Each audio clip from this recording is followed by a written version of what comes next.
अगर मेरी मौत हो चुकी है तो मैं अब भी यहाँ क्यों हूं? क्या मेरे लिए दोज़ख के दरवाजे तक खुले नहीं है हमजाद? ऐसी बात नहीं है मालिक। अगर आपको याद हो तो आपने मुझे 100 बरसों के लिए अपने साथ रहने का हुक्म दिया था, जिसे मैंने कबूल किया था। और उस कबूलनामे की वजह से आप 100 बरस होने तक यहीं इसी दुनिया में ही रहेंगे। क्या मतलब? बिना शरीर बेजान सा एक रूह की तरह और बेजानू बरस? ये तो बहुत दर्दनाक होगा हमजाद। मालिक, एक रास्ता है। कैसा रास्ता? आज तक इस दुनिया में कोई मरकर वापस थोड़ा ही जिंदा हुआ है। अब तक तो हुआ नहीं, पर हो सकता है। वो कैसे? इसके लिए हमें एक ऐसा इंसान चाहिए जो खुशी खुशी अपनी जिंदगी आपके लिए दे दे, और इस वक्त आप उसके शरीर को कबूल करके वापस जिंदा हो सकते हैं। लेकिन भला कोई अहमक ही होगा जो अपनी जिंदगी खुशी खुशी न्यौछावर कर दे। बजा फरमा रहे हैं मालिक, पर मुझे यकीन है कि मैं कुछ न कुछ तो जरूर ही कर सकता हूं। आपका मौजा शरीर खत्म हुआ है, पर मेरी कुव्वतें अब भी बरकरार है मालिक। अब तो तुम्हारी कुव्वतों का ही सहारा है हमजाद। मुझे पूरा यकीन है कि तुम हम दोनों के लिए कुछ न कुछ बेहतर जरूर कर सकते हो। जी मालिक, आप मेरे साथ चलिए। हमें किसी मजबूर को ढूंढना होगा। मजबूर ही क्यों हमजाद?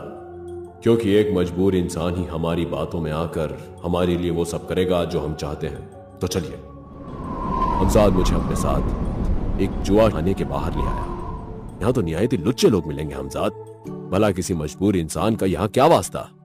आका, बहुत लोग जुआ शौक के लिए खेलते हैं, पर कुछ ऐसे भी होते हैं जो मजबूरी की वजह से जुए की लत में फंस जाते हैं, और ऐसा एक मजबूर ही हमारा शिकार बन सकता है। बेशक तुम सही हो हमजाद। कुछ पल वहां इंतजार करने के बाद हमजाद की नजर एक नौजवान पर पड़ी। शायद यही हमारा शिकार हो सकता है मालिक। इसका नाम फैज है। घर में 4 जवान बहनें हैं जिनके ब्याह के लिए फैज को पैसे जुटाने हैं। फैज के वालिद को मरे हुए अभी 2 साल हो गए हैं, और 2 सालों से फैज पैसे इकट्ठा कर ही नहीं पा रहा है। फैज की सबसे बड़ी बहन का ब्याह तो हो गया है, पर उसके ब्याह के लिए पैसे न होने के कारण जल्दी ही वो रिश्ता भी टूटने वाला है, और इसी वजह से फैज पिछले 5 दिनों से रोज जुआ खेलने आ रहा है, इस उम्मीद में कि कुछ ना कुछ पैसे मिल जाए तो उसकी आपा का ब्याह हो जाए। बहुत खूब हमजाद, अब बताओ आगे क्या करने वाले हो? मुझे इसकी मदद करनी होगी, लेकिन इस तरीके से कि उसे यकीन हो जाए कि मैं कोई जिन्न हूं। ठीक है। हमजाद ने अपना रूप बदला, और अब वो एक जिन की तरह दिख रहा था, लगभग 10 फुट लंबा, सर पर सुनहरी पगड़ी और अफगानी सलवार और एक बुशर्ट पहने हुए। बहुत खूब हमजाद, पर क्या अब तुम सभी को दिखाई दोगे?